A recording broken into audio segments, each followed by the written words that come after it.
Sholat menanamkan kita menjadi manusia jujur, bukan manusia pembohong, bukan manusia penipu.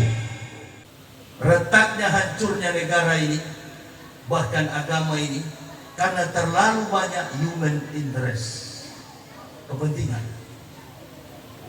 Ustadz berdakwah bukan lagi memikirkan umat, bukan memikirkan negara.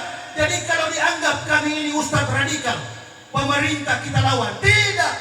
Buktinya kita dukung Prabowo baru menjabat, belum 100 hari kita dukung. Karena sudah ada bukti tikus-tikus, maling-maling, penjahat, pencuri, perampok ditangkap KPK. Amin ya Rabbal alamin. Kalau ulama tak mau berdakwah atau tidak bisa berdakwah karena sudah tua, insya Allah kami yang akan menjalankan tugas dakwah itu. Allahu Akbar. Itu Bu. Dan saya bukan NU, saya bukan Muhammadiyah, saya bukan Al-Wasliyah, saya bukan Naksabandiyah, apalagi Wahabi, bukan. Saya ini juga bukan ustadz, saya bukan buyah, saya bukan kiai, saya bukan ulama. Saya hanyalah makhluk yang Allah angkat dari lumpur kafir, lumpur musyrik, ditempatkan dalam Islam. Allahu Akbar. Bersyukur kita, Masya Allah. Terpancar orang-orang yang jujur atas negara dan agama. Kalau Islam kuat, insya Allah negara pasti kuat. Kalau Islam lemah, negara pasti nggak kuat, hancur negara ini. Banyak persoalan, 30 triliun. Nah, kata Pak Prabowo, kenapa cuma 6 tahun? 50 tahun. Ini baru pemimpin. Baru start awal, sudah main gas. Ini kata orang Medan, kugiling kalian. Awalah awak ceramah, kugiling kalian. Jangan banyak goyang, tenang di geladak. Tinggalkan yang dunia, akhirat kita cari. Itu namanya hidayah, itu namanya petunjuk. Dan tidak hanya masuk Islam, berikan kontribusi bagi Islam. Tidak usah cari pujian kepada makhluk. Sudah tahu-tahu kebenaran, disembunyikan. Jangan sampai nilai keulamaan itu menjadi rendah karena nilai rupiah.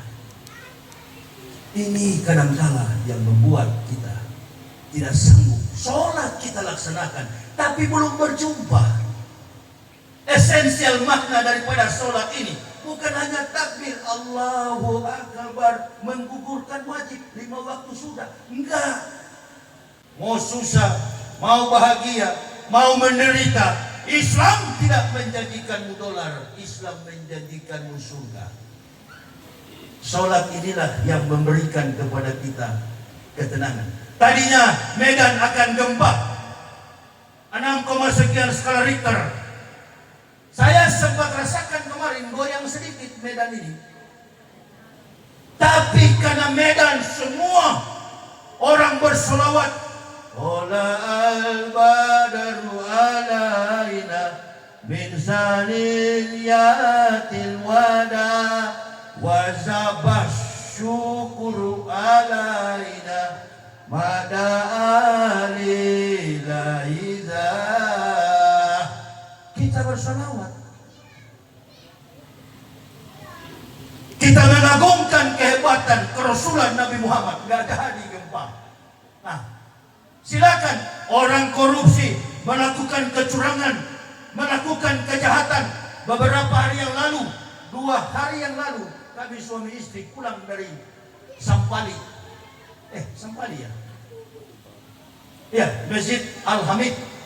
Pulang ceramah, di tengah jalan orangnya diparang dan ditembak oleh orang gondrong memegang borgol. Ini reserse, ditembak begal jalanan, sudah jatuh, ditembak pula di paha. Kejahatan masyarakat ini, polisi dan tentara tak mampu urus masyarakat ini, pemerintah tidak mampu. Kiwamut dunia bi'arbaati asa, menertibkan dunia ini bergantung pada 4 orang. Yang pertama bi'ilmi ulama'i, ilmu para ulama. Nah kalau sudah tabligh akbar begini, dari alim dari pejabat sampai bajingan datang. Bahkan pernah saya ceramah di Lampung. Habis saya ceramah, dia datangi saya menangis. Ustaz, saya baru keluar penjara. Kasus apa? Membunuh orang. Bunuh orang, baru keluar penjara. Sadar, kembali kepada Allah. Setelah dia sadar, nggak usah plot. Islam itu nggak usah dikapling-kapling. Ini NU pakai kunut benar, tidak pakai kunut salah. Tidak pakai kunut benar, pakai kunut salah. Nah, ini orang yang tidak ngerti Islam. Salat saja. Qad aflahal mu'minun allazina hum fi sholatihim khashi'un. Beruntunglah orang-orang yang beriman. Saya juga beruntung mendapat hidayah, yaitu mereka yang sholatnya khusyuk. Bagaimana sholat khusyuk? Adakah di antara kita semua ini yang jago sholat, yang khusyuk sholatnya? Coba angkat tangan, saya mau lihat, saya mau belajar. Isra Miraj ini penekanannya cuma sholat. Ada diterangkan nggak Rasul menerangkan kunut atau tidak kunut? Ada nggak soal kunut dengan tidak kunut? Nggak. Makanya saya mau tanya, ada nggak yang ahli sholat sini? Saya mau belajar. Ada Bu, di Facebook ada itu.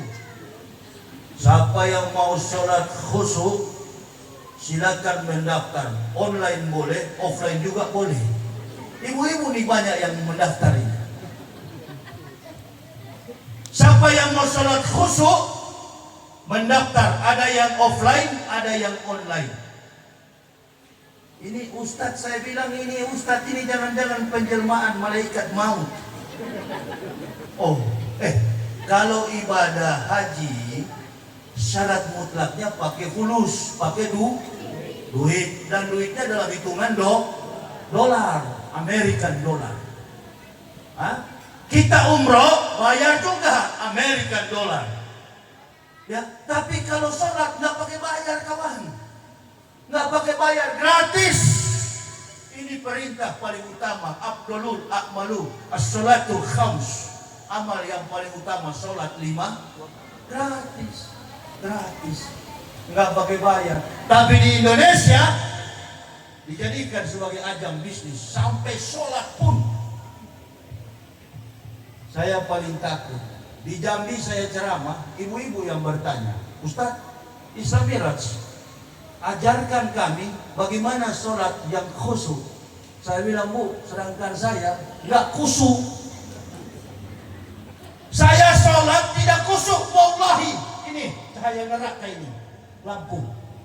Kalau 4 rakaat saya sholat, alhamdulillah. Kalau 2 rakaat saya khusyuk, 2 rakaat enggak. Bahkan kadang-kala 4 saya tidak khusyuk. Wallahi, saya sudah bertobat betul-betul taubatan nasuha. Tidak mau saya berbohong. Makanya Abu Bakar diberi marga as-siddiq, jujur. Bikin hancur ukhuwah Islamiyah hanya karena sholat. Datang ke masjid bukan sholat, ukur orang punya jenggot, ukur orang punya kaki celana. Kalau tidak tergantung begini tidak sunnah katanya. Ada malaikat tukang ukur kaki celana di surga sana. Buset. Saya sudah cari-cari mustalah hadis. Saya buka di Al-Quran dari Al-Suratul Fatihah. Masya Allah, tak ada tuh malaikat pengukur jenggot dan kaki celana. Ini jadi pengamat sholat ini. Saya baru pertama kali masuk masjid. Karena orang Islam dan Kristen ini kan kadang-kala, Kristen pun ketika masuk gereja, prelidium, saat teduh, dia menggunakan liturgika atau hukum syar'i ibadah. Menunggu pendeta naik mimbar, orang Kristen duduk di bangku gereja, lipat tangan dan mereka berdoa. Menunggu pendeta datang.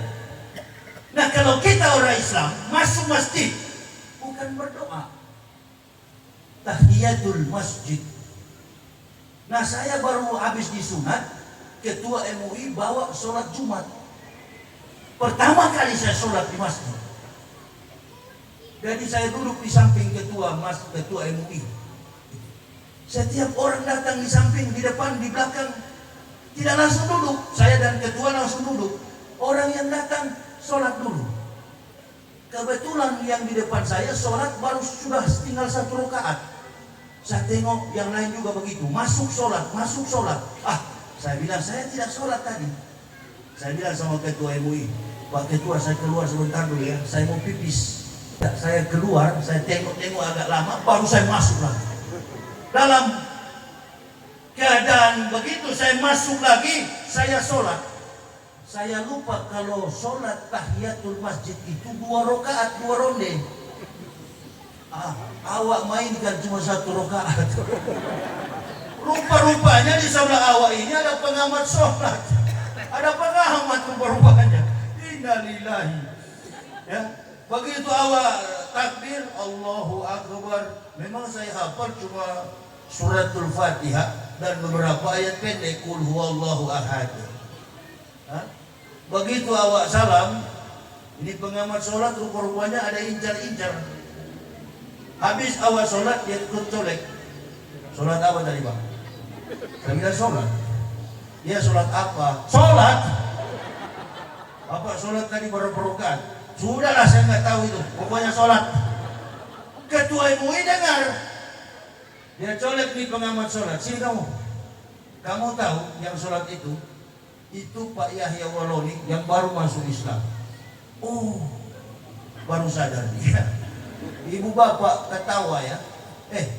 Di hadapan Allah kami salah. Cuma 1 rakaat. Nggak salah di hadapan ini. Begitu juga bini saya. Karena kesakitan saya sholat, habis ditabur betadin, Allahu Akbar, Masya Allah. Pedis kita ampun. Sakitnya bukan di sini kawan, sampai ke sini.